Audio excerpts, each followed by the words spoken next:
All right. We are group number 29. I am Matt, along with my teammates Emma, Elliot, Heston, and Ahmad. And we are doing the New Zealand Marlborough wine region. So first up, we have the location. Marlborough is New Zealand's most important wine region, mainly because it is located at the northeastern tip of the South Island, which is shown in that little picture at the top right, which makes it for a fairly dry and sunny region with, for the most part, modern temperatures. The Marlborough Sounds provide actually a large system of coastal waterways, peninsulas, and islands, which makes it pretty easy for importing and exporting raw materials. And now this little sliver of New Zealand is home to more than 500 growers and generates more than 3/4 of all New Zealand wine. In 2018, the vineyard area actually had exceeded 64,250 acres. Now, Marlborough is known worldwide for producing wines with pure intensity that is hard to find anywhere else.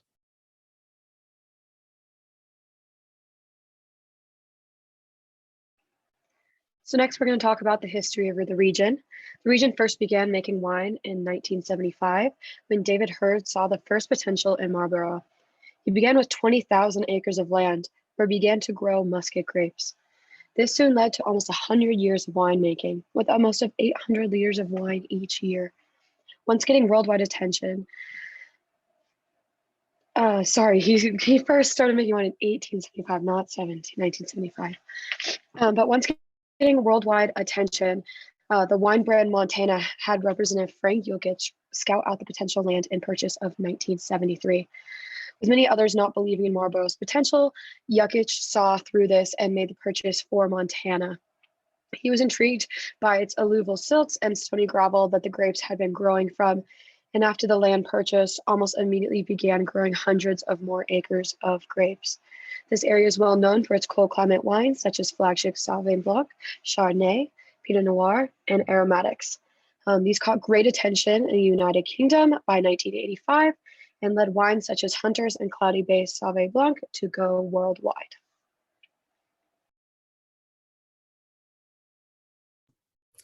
So now moving on to the most popular varietals in Marlborough.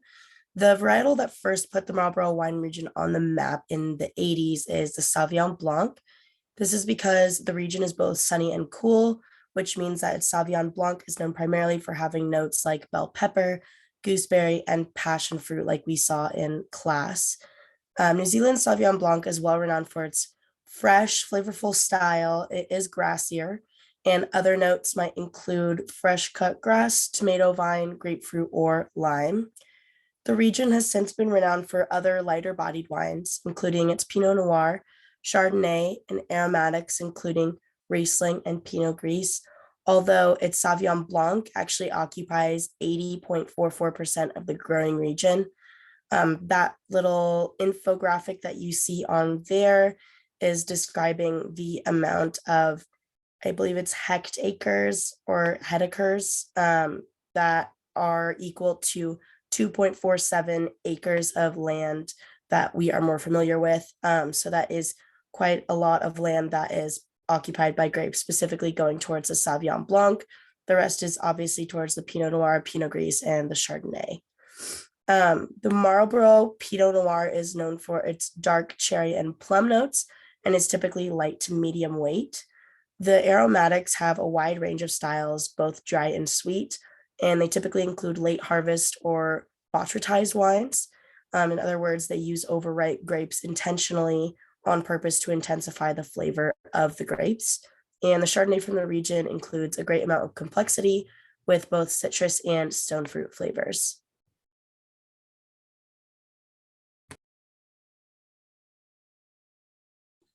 Now to kind of talk about the climate in the soil. So the climate in the soil is actually what gives the grapes the kind of acidity and taste that actually gives it to the grapes of the wine. So when we're talking about Marlborough, the climate of Marlborough is a maritime climate, which means it is a company with a lot of sunshine hours, and it gets the most sunshine hours out of the entire country of New Zealand, actually. but also it has these cooler weathers coming off of the ocean. So that way that the grape ripens a little bit longer. And so it makes it a little bit more acidic into the grapes, which makes a really good Sauv Blanc flavor that we taste today. And so this what makes the processing, the ripening is what really makes the make or break of the Sauv Blanc grapes that are grown in Marlborough versus the Sauv Blanc grapes that are grown in other regions, such as France. And so the maritime climate is really what adds its own little zip to it instead of the sweeter sides of the French Sauv Blancs as well. There's 6 different main growing regions of Marlborough, but there's only 3 major valleys, and that is where we're going to talk about the different soils of those as well. So the 3 different valleys is the Warroo Valley, which is right off of the Warroo River, and then the Southern Valleys and the Awatier Valley. So the Warroo Valley is planted in old gravelly riverbeds. It's part of the Warroo River. So the Warroo River has actually changed its course over time. And so in those old courses of the old riverbeds that it is where those great growing valleys are for the Warroo Valley vineyards. And so that's what gives it these it's not so thick soil, so that way the rainwater drains through actually really easily to the river. That way moisture is not held in as much, which makes the different tasting for the grapes, more of a gravelly, more earthy taste to the grapes and the wine. And we go down to the Southern Valleys, which stretch across the valley up to the Wither Hills and Black Birch Range. And just like the wine, the Sauv Blanc that we taste in class is from the Southern Valleys area of the Wither Hills. And this is what gives it such that bell peppery taste that we had in class, is because it is more of a clay-like soil. So it holds a lot of moisture more than the Warroo Valley. And so that way it holds more of that moisture, just like it does with the vegetables of bell pepper and stuff like that. It gives it that very vegetable taste and just very green taste for the grapes there. And then we go to the Awatier Valley, which is right down below as well. Most dry and coolest area of Marlborough, most divine geographically. And so it has a lot of flood plains, and carving through riverbeds allow for more water drainage and clay-like soils to form.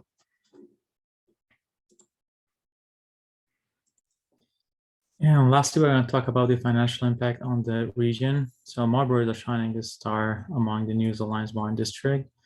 Marlborough is responsible for supplying approximately 80% of the country's overall wine export. Marlborough wine industry contribute 1.3 billion to the region's economy. The number of wineries in the Marlborough has doubled in the past 10 years and more than doubled in the past 5 years of growers of the grapes. The sector directly employed 2,500 full-time and additionally 1,500 indirectly into the region.